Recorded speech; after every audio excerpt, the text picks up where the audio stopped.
Welcome back on this Thursday. Yesterday, we read about Jesus in the synagogue in Nazareth and how he read Psalm 61 and said that he was the fulfillment of that psalm there in his presence.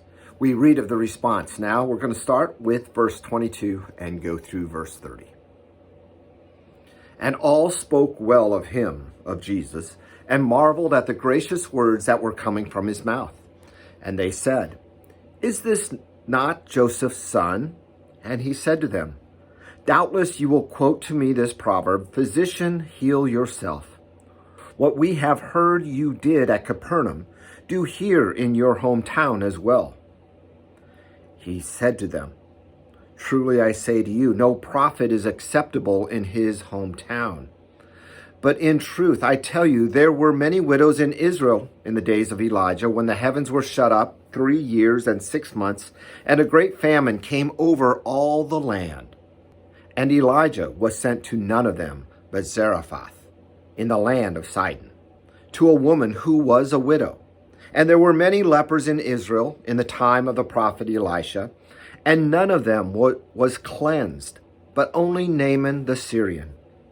When they heard these things, all in the synagogue were filled with wrath, and they rose up and drove him out of town and brought him to the brow of the hill on which their town was built, so that they could throw him down the cliff. But passing through their midst, he went away. Did you notice the huge transition from speaking well of him and marveling at his gracious words? People say that is, as I read more of the commentaries, that's more of a neutral response, that they were amazed, that marveling was more of an amazement at that he was the one doing the speaking, so to speak. But it sounds pretty positive to me. They go from speaking well of him to wanting to stone him. And it started with that question, didn't it? Is this not Joseph's son? First, that leads us to see this dilemma that they have. The one that they know, that they grew up with, many of them, or saw being raised there in Nazareth, was now a prophet speaking and doing many things. Verse 23 shows that Jesus knew what they wanted. They wanted a miracle. And while we don't read about him doing miracles before this, that's part of the word that is spreading about him and his popularity that's going along. But this Jesus uses it, and the words that he speaks, kind of challenging them about this, is really focusing on the second part of being a prophet. The first part is speaking the word of God. The second one is the rejection that he gets from speaking those words. He uses two biblical examples to show how Elijah was rejected by Israel and went to others outside of Israel as the reasoning for this, but there are other examples in the Old Testament as well. Their response was rage.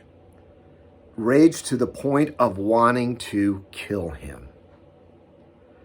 And then he gives a miracle.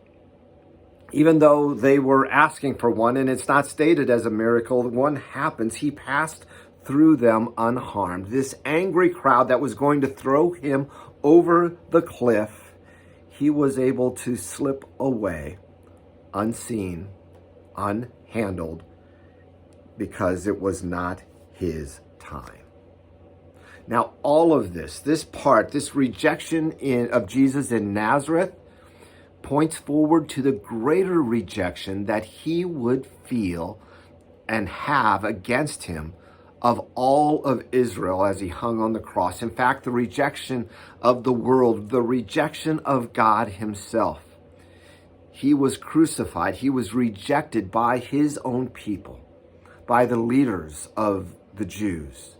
He would hang on the cross where he would be rejected by God.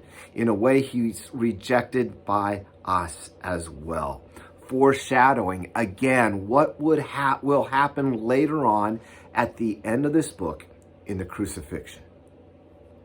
Tomorrow, we'll come back and we'll continue to look, and we'll get to see more miracles that Jesus does.